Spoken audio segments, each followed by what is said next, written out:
1 minute, bus last minute.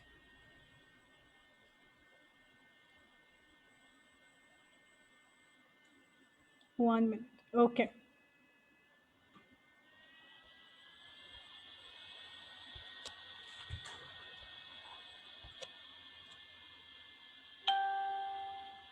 Assalamu alaikum and welcome to Kaarvan Crafts Foundation.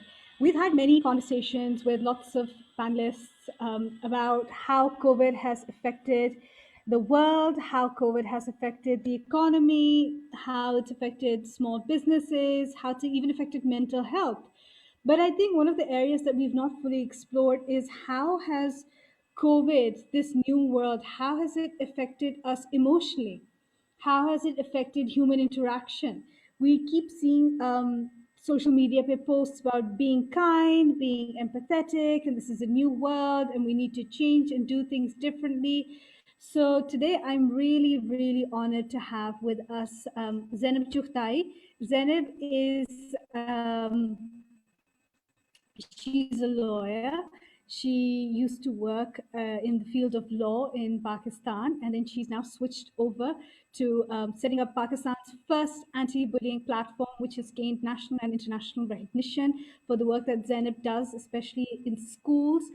I think personally speaking, the type of work that Zainab does is incredible, because if there's one thing that we all know is that nothing can change unless our human interaction changes. So Zainab, thank you so much for taking the time out to do this. I am truly grateful to you. Oh, thanks, Meher. That was such a sweet introduction. Very nice. Thank you. No, I think I'm so glad we're having this conversation. And I love that you and I have had so many of these conversations in our own personal time. And I'm just so glad that we can have one of those really wonderful, just musings with your public audience. Yeah, dude, COVID has completely, I think, re-synapsed so many of us, if not all of us as a collective, and something, so much has come forward with regards to human behavior. I mean, I was just today wondering about, empathy in today's world, and how I think it's such an important human fundamental. And I was just thinking about how what's really become apparent to me is that I think so many of us, or I think the collective somehow is lacking empathy. Do you know what I mean? Especially in the face of this sickness, which affects your community. You are responsible not only for yourself, but the people around you, your loved ones, your friends, your family. And there are people who I see really taking this seriously and taking on this collective responsibility. And there's some people that could not give two hoots, don't believe that it's a real disease for a number of reasons, don't wear masks, just this irresponsibility, which I somehow just take to be this sort of lack of empathy, man. And I don't know, I just feel that this bifurcation has become kind of clear to me and really made me wonder about where we're headed, in this new sort of new world order. Yeah. Can you hear me? Absolutely. I mean, Zainab, what's interesting is, before once there used to be the concept of the world being pre 9/11, post 9/11. Now you have the world pre COVID and post COVID. And given that the work that you were doing surrounding bullying, one of the things that has come up repeatedly is how, we're all digital now. We're all online, WhatsApp, Facebook, Instagram, everything. And now there's this new form of communication and new form of interaction. And I really want to ask you that what is it that we need to look out for when it comes to bullying? For example, I personally feel that if I go into a grocery store today, aaj ke din, theek hai, and I see someone who's not wearing a mask, people get offended. अगर आप उनसे कहें कि जी आप mask पहन लें या आप पीछे हो जाएं, ये ज़रा फासले पे, like I do this, I'm like please sir फासले पे खड़े हो जाए. They get offended, and I sometimes wonder that am I being a bully by telling someone to do this? Am I infringing upon, because this is a whole new interaction. You don't want to tell someone put your mask on, put your mask on. I think it's an interaction that is pivoted around. Yeah, but it's an interaction where it's pivoted around like your human survival. Like I think there's a self-defense mechanism that's kicking in, a very important one, where you're setting down very like pivotal boundaries being like, yo, like I will want to protect myself, which I think if we're just going to talk about the act of you saying, I would really like you to keep your distance from me because I'm afraid of getting sick, if in case you are sick. I mean, this entire notion of keeping yourself safe is something now that I think we're exhibiting and manifesting and having to say out loud because it's a necessity to those of us Yeah. that actually care. But it also is very important in terms of your inner work as well. Like, when I need to take care of myself, how do I do it? If this is what I need to do, sometimes be Yes. assertive, let the other person know if they're crossing any boundaries. Like, I think it's very important. It's you, something very important in you, like self-preservation kicking in. And to a Absolutely. whole new extreme, because now it's about illness, sickness, death, whatever it is. But I think this element needs to be there in all of us at all times to some extent. This self-preservation, this taking Isn't care of yourself. And in this case, it's your physical health, but I do think in your emotional well-being as well. This is something that's very important. Absolutely. Zainab, just you know how in the pre-COVID world, people used to say that, children who bully or people who bully they're also victims. They're also sort of, they need to heal or they've had suffered something. I genuinely believe this, that people who are actually going out there without taking any safety precautions, without being conscious of the fact that, there's so much at stake here, I can't help but feel that are they also not damaged, but are they also grappling with a lot? That the last thing they need is one more thing to worry about. A mask bhi pehenna hai. Do you think there's an element of that anywhere?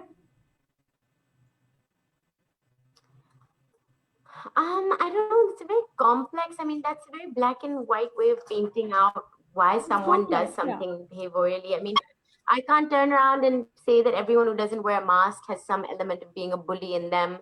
Or, yes, I mean, there is a lack of empathy, but like, or, some people just don't comprehend the science or don't believe in the science. I mean, there's so many factors that sort Yeah. of inform this decision to not wear a mask, so much brainwashing, so for me to turn around and be like, you're a bad person because you're not wearing a mask. I mean, Yes. yes, it's like, please understand that you've got factual numbers, you've got scientific evidence and data, but why you choose to not believe that? I mean, I don't want to turn around and be like, everyone who doesn't do it is an asshole. But I do think the Yes. people who maybe don't take those precautions need to, maybe there's a lot of inner work that they need to do, like Yeah. there's a lot of work that needs to be done on other elements of their psyche and behavior, I feel. But also, I'm like, so again, glad you Meher, said like that. access to information. Yeah. I'm so glad you said that because I've often said this that I think, Pakistan as a country has gone through so much. And there's not one single Pakistani that I know who, it's a small country at the end of the day. And everyone has gone through something or suffered through something or the other. So I do feel that you're absolutely right. There is, you need to understand our mental psyche as well. But I want to focus on that point you brought up. There's a lack of empathy. Where do you think that lack of empathy is coming from? I mean, let's face it, Zainab, whether good things, bad things, we all suffer collectively as a nation. किसी भी सूबे में आप देख लो, किसी भी शहर में आप देख लो, even with this advent of media, I mean, you sign into something, as as mindless as Twitter, and your Twitter timeline is filled with these painful incidences of what's happening around the country. Like, how do you foresee? Do you think that this digital age is bringing about more empathy, or it's desensitizing us further? Sorry, you got cut off in the end. What were you saying? I said, I said, how do you feel that this digital age? Do you think it's going to bring about more empathy, or is it desensitizing us further? Like, oh, another incident happened today.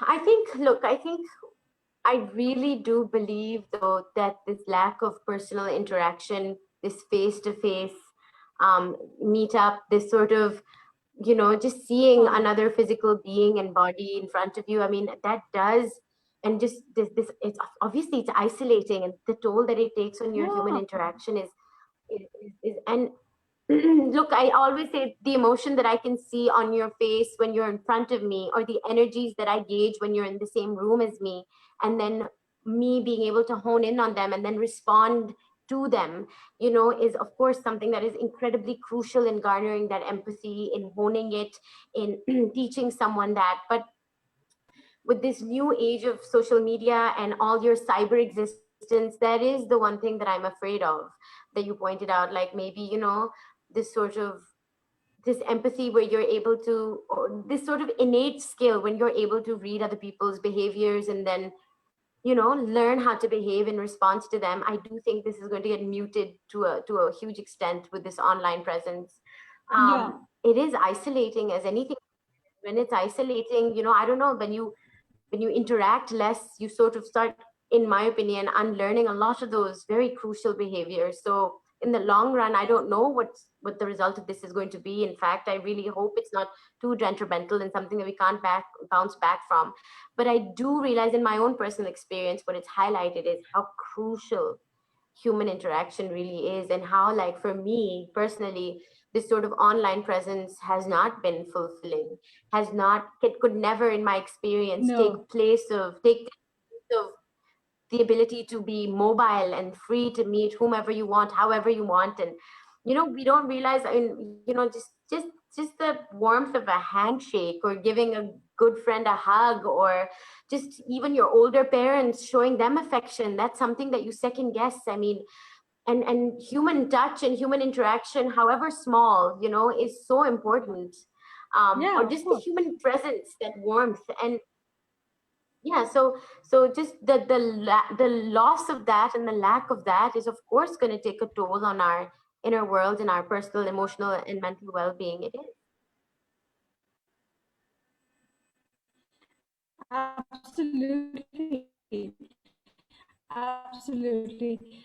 Then do you often fear that, given that उस ज़माने में ज़ैनब इतना concept नहीं होता था bullying के बारे में, even, and I'm not just talking schoolyard bullying, I'm also talking about social bullying. How people would speak to you or talk to you or behave with you, seeing you out and about, whether, I don't know, you were wearing a certain style of clothing, or if your hair was done in a certain way, whatever it is. Do you feel that after this, that might So sorry, change? Mehed, you're breaking up. Do you think it could change? Is there hope for students, especially, to change after all that they've? Can you hear me now? Sorry, I'm so sorry about. No, no, I can hear you. I can hear. So you're saying that all that sort of nuanced social bullying, or just the everyday bullying, or the everyday unkindness or callousness that we'd face in our social interactions, you're asking whether that would improve post-COVID introspection? Yes, yes, yes. That's exactly what I'm asking. Yes. I I hope so, because I do feel this time has allowed me to introspect a lot more on how I behave with people, and having to take into account um, Yes. other people's emotional Yeah. well-being before just unloading on them or being so dependent on them. Really, to and that's where empathy kicks in. So I mean, this introspection can lead to a more empathetic sort of approach to everybody, and realizing, yo, Yeah. everybody's in this shit together. We all need to look out for Yes. one another. We all need to be kind and mindful. Because, and I think another good thing that's come about is, like, maybe 10 years ago, I recall that दोस्त की माँ से लेके some random auntie से लेके call, like, people would just feel like they had the freedom to say whatever. But I don't know, now in the digital age, I see so much material on just garnering awareness on one's emotional and mental well-being, and calling out this behavior. So I think there's a lot more accountability now. Like, you can't just turn around and be an absolute meanie to someone, Hmm. and or say something absolutely devastating and not be held accountable for it. And I think social media and the internet presence has a lot to do with that too, to hold people accountable for those behaviors. And now even more so, where it's just this call for collective empathy, and introspection and kindness. I mean, it is, like, I'm not saying it's idealistic that everybody's going to come out a changed man or a changed woman. No. But I think those of us that have tried to utilize this time for a more personal and spiritual sort of, and that also is such a privilege. I'm sorry, but I'm just talking from a place of such privilege where this No, we all introspection can are. come to me because I Absolutely. have 3 But meals you're or I utilizing have that my privilege. job, but yeah, so maybe I'm sitting here like from a super privileged place, being like, I can do this inner work and come out a better human. But those of us who are actually struggling to hold down a job, feed their kids, pay their rent, like, I mean, I don't expect them to turn around and be like, oh, I'm going to be the best possible version of myself and be kind to everyone. So this is, again, this is a very privileged sort of introspective journey that one has. So I don't know, I can't say No, truly that it's going absolutely. to be a blanket change. I think it really depends on how this lockdown and this quarantine and this pandemic has impacted you and your life. Yeah, but for me personally, I have been, True. Very I true. think, blessed enough to, yeah, to maybe go and introspect and try and be a better person, try and make better choices. Yeah. Good, absolutely. I think that's one of the biggest takeaways from 2020 has been to, make better choices.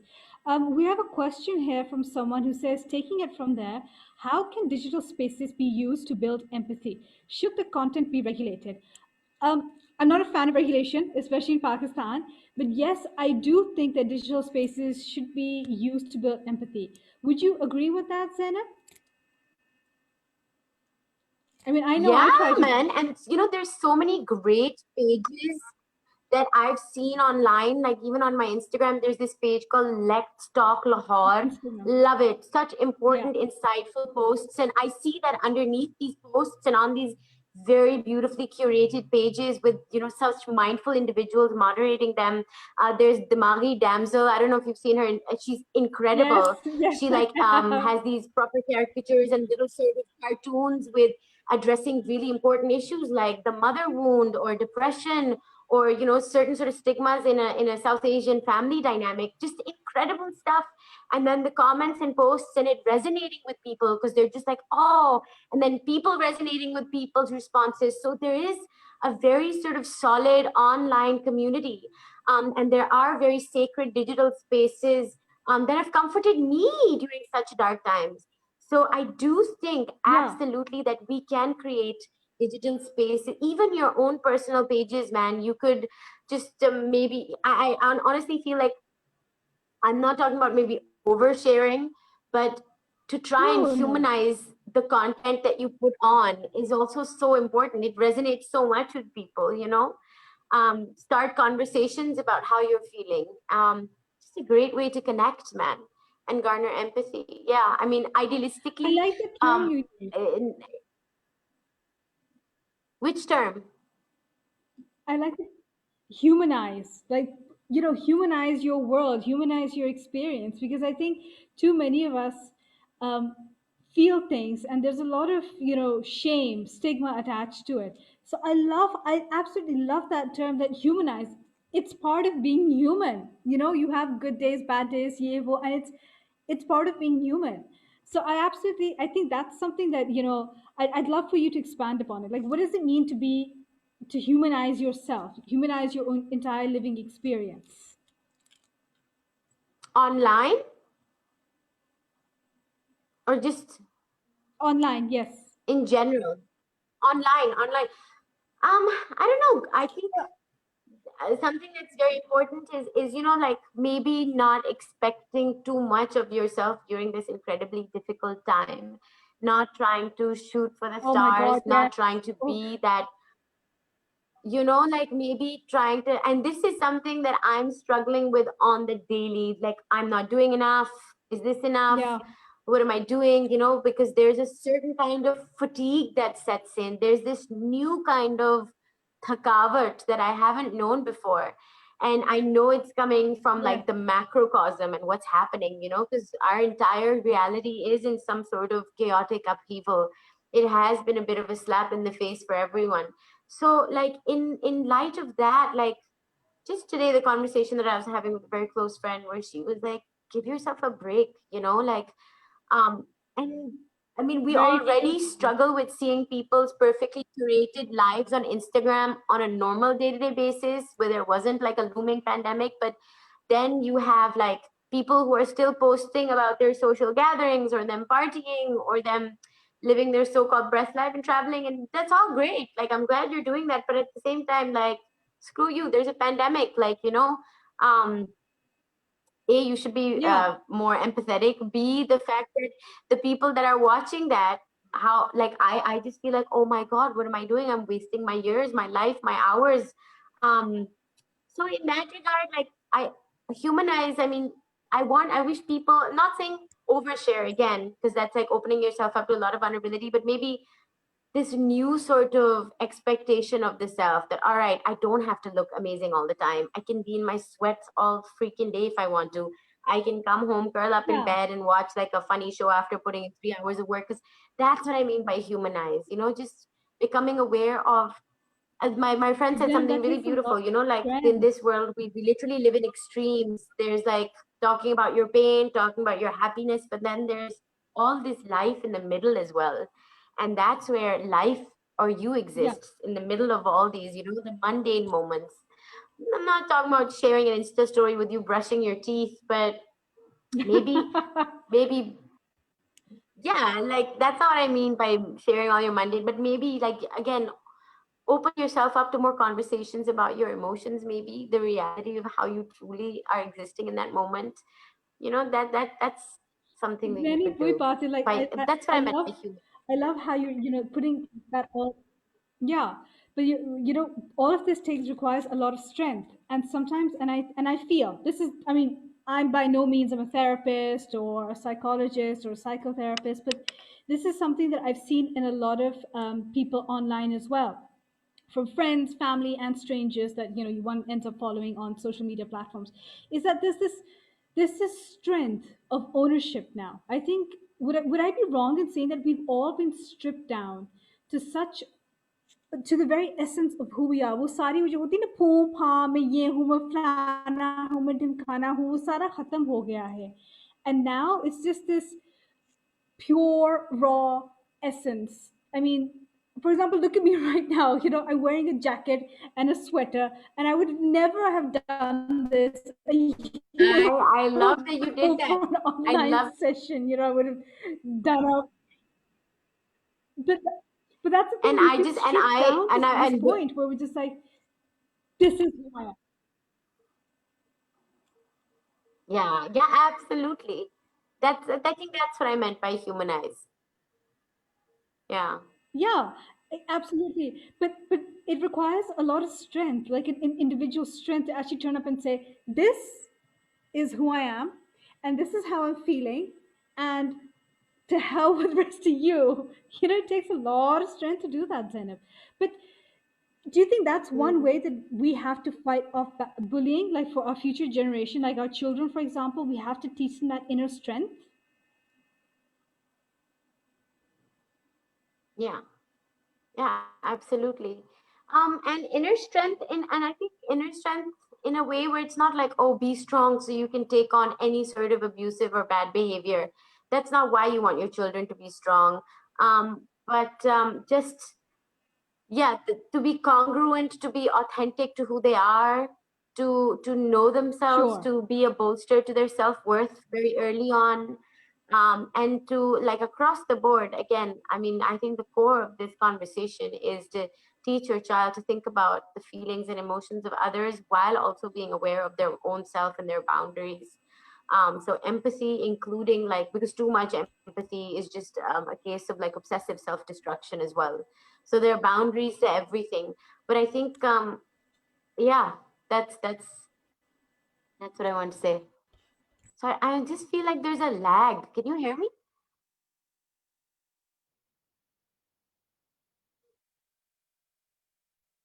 Yo, Meher.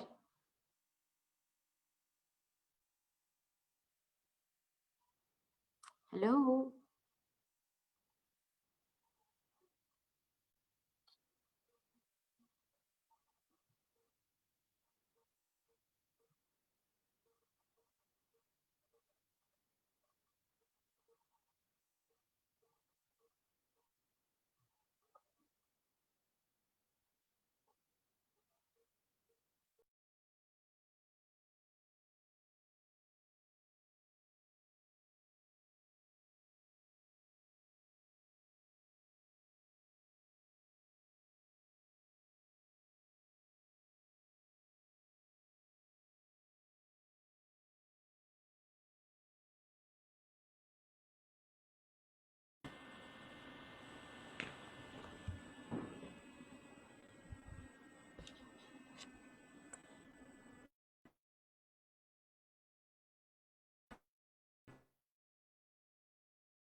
Hi Zainab, are you there?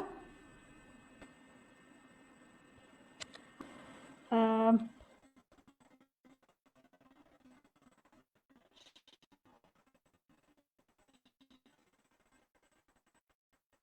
she should be back. Oh, there she is. There she is.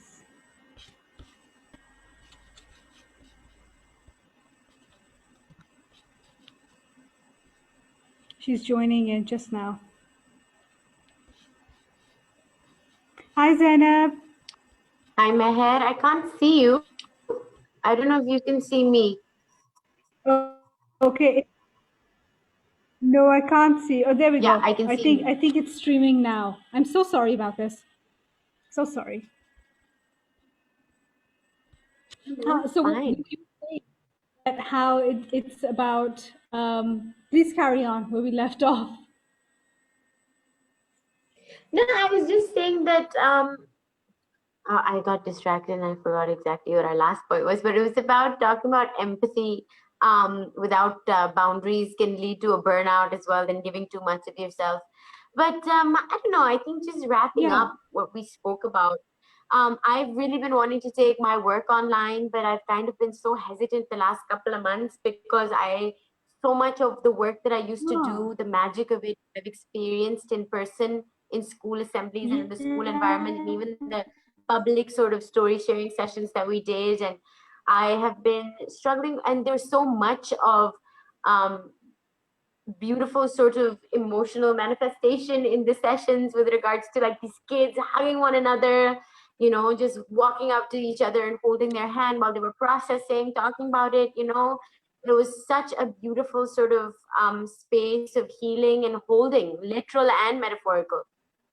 And I just don't know how to recreate that online.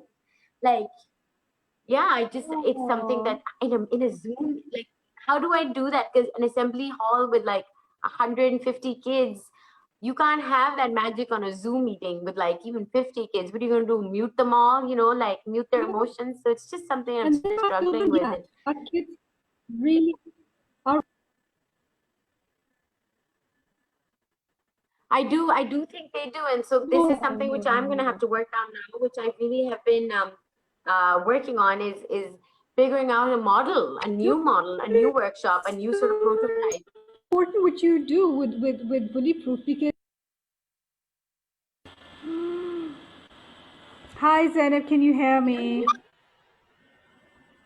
I can hear you. Okay, my video is going to stream now. Like I said, you've mentioned so many important things, like the human element of it, humanizing your experiences, your life, everything, validating yourself.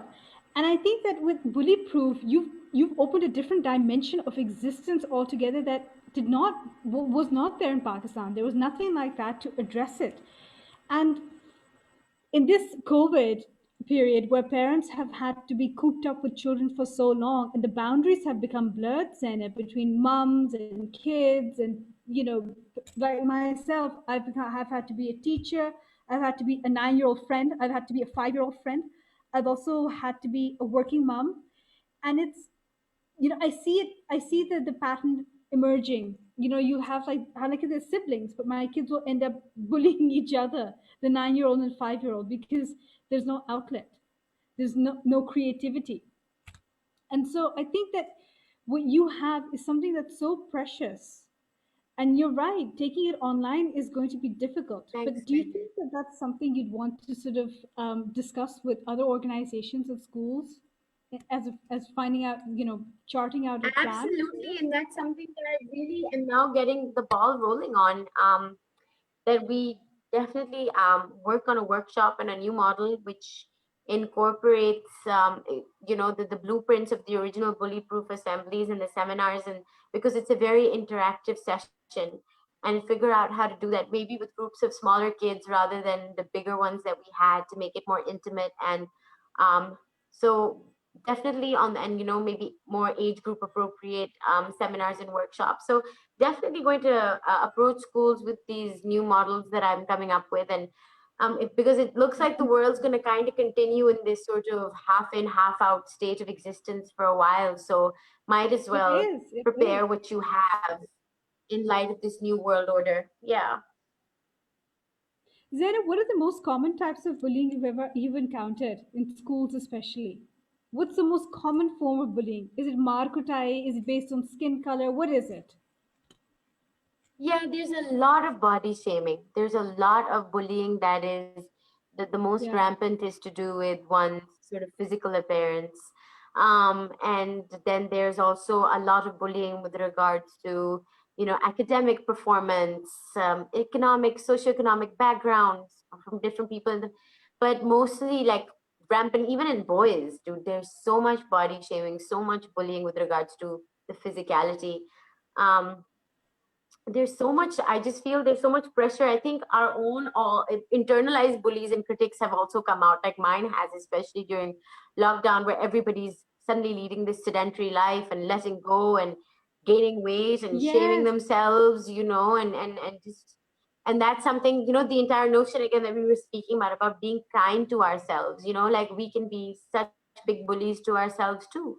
And again, I think that all comes with that inner critic, or that inner voice that comes in, the inner parent who can be very critical of you and how you're going about things, and expecting more of you when you can only do so much. And just even realizing that is so difficult at times. But to maybe become more aware of that and to learn how to be kinder to ourselves in this new, very See, here's strange, the thing. somewhat frightening reality. Here's the thing. I see Hmm? so many girls online. There's this Bay Masal, for example, who talks about body positivity, and I love how she does it. I love it. But Zainab, why is it that we don't see men doing the same thing? I've yet to see an account by a male person who says, "Hey, I'm a guy and I'm short and I'm happy," or "I'm a guy and I'm skinny and it's okay." I don't have Johnny Bravo wale muscles, and I don't have, you know, the idea of masculinity. It's I such a don't think toxic thing. you've actually seen the presence of eh, emotionally safe spaces for men, or maybe the existence of spaces where men are taught that it's okay to speak about your emotions and feelings, and to speak openly about your thoughts and how you process them, whether it's about how you're feeling, what Yes. you look like, what's happening at your job, like. So I think that, yeah. Yeah, no, no, I'm saying yes, I agree. I agree. So it's the lack of that sort of trend, that sort of acceptability for men to be vulnerable. It's just about vulnerability. I don't think we've created any of those spaces. I don't think that sort of exists in our mashra. So if we normalize conversations like that, where men are, choose to be open and vulnerable, and not make it about their sort of masculinity and their ego, and to let them know that there's no shame in speaking about how you feel, whether it's about your body, whether it's about your emotional well-being. It's important that you do. And that's something that I try to do in the sessions, and I've seen that at the end of the day, these are human emotions that you need to process. I mean, you allow a safe space to a room full of 13, 14-year-old boys, where they're told there's no judgment, where they're told that there's no sort of societal expectation of how they're supposed to be mud, and you will be in awe of just the depth and beauty of their vulnerability and how they feel and how eloquently they can process it. But it's not a norm, and that's so sad. So it should be, whether it's in the household, whether it's in a school environment, whether it's work, whether it's in relational dynamics with your female friends, with your guy friends. You should be open and vulnerably and without shame about how you're feeling. And that's not been the case. Absolutely. So yeah. Absolutely. No, I think you've raised some extremely crucial points out there, and you've really sort of charted the way forward. That, look, at the end of the day, this entire concept of Marde moment and this, Sultan Rahi with the danda in his hand going, "Oi, Marde Barn," this has got to end. It's not right. It hasn't worked. And looking at the way, like you said, हमारा मुआशरे में जिस तरह की हरकतें हो रही हैं, जिस तरह की गंदगी है, जिस तरह के मसले मसाइल हैं लोगों में, it just shows that something is clearly very broken. And here's the thing, the idea of safe spaces online, these end up safe spaces मर्दों के लिए नहीं है. I have to give immense credit to women who have actively gone out there, such as yourself, for example, who've been like, okay, you know what, enough. I am going to do this. I'm going to set a platform up and I'm going to address these issues. That I don't even think Zenith parents are addressing these issues for their children, which, you know, it really annoys me because then I'm like, बच्चे क्यों पैदा किए हैं? But that's a different, that's just me, that's a different story altogether. But it's just a matter of like, well, if you're not going to help your kids, then who is? And I think this year, um, I know that I've complained about it, like, kya musibat hai, but I think this is the closest I've ever been to my children, except for when they were in the womb. I've had them to myself all the time, 24 hours. And I think a lot of parents, I'm not just going to say mothers, but fathers as well, have had that. And I don't know if it's generating more empathy, because I feel that kids this year who've suffered through this year of being at home, there's a different type of appreciation, even amongst adults, for human interaction. Would I be wrong in saying that, Nate? Do you feel that as well? No, no, no. No, I agree with what you're saying. Absolutely. Hello, Meher, but you keep on breaking up. So I'm so sorry. My internet is terrible. My internet is awful. We're nearing the end, Zainab. Is there anything else that I've missed out that you would like to talk about? No, I think it's been a great conversation. I think we've covered a lot and it's been very interesting. I think I went on rambling a bit too much. Not at all. I had a lot of fun. This was quite this. I think this is probably the most holistic conversation I've had, because, you know, it's good to finally talk to someone about the emotional damage that COVID, well, not damage, but I think emotional barriers that COVID has broken in this lockdown. And we've all had to face up to so many things about ourselves and about others as well. And I think one of the ugly truths is that everyone at some point has been a bully and has been bullied. And I think during this time, just realizing how we can also be the biggest bullies to ourselves. Maybe, if nothing else, to learn how to be kinder to ourselves, something that we haven't really been taught, maybe in our homes and even in the collective sense of things. Absolutely. How to be kind to yourself. Absolutely. I think we just need to give ourselves a break. But those of us who have the privilege of doing so. Yes, we have to be very conscious of the fact that we can have these conversations, because you're absolutely right. And it's a very valid point you've made, that we have the privilege to do so. And if the privileged lot don't take advantage of this position and create empathy and kindness, then what hope is there left? But thank you, Zainab. I am really looking forward to seeing what you do with Bullyproof next. I know for a fact that it has had an impact on children with whom you've interacted with. And I think you don't give yourself enough credit for the work that you do, and you should. You really should. Thanks, Meher. And I look forward to whatever you do with Bullyproof next. Hopefully, you'll find a digital means of doing so, connecting with more children on a wider basis. Hopefully soon. Fingers crossed, yeah, for that. Fingers, eyes, arms crossed. You'll find a way with Bullyproof, and I will finally get good internet. Absolutely, let's do it. Oh, so, thank you so much. Thank you so much for having me on. Not at all. Yeah. Thank you so very much. Look after yourself. Take care. Bye-bye. You too. Take care. Bye. Bye.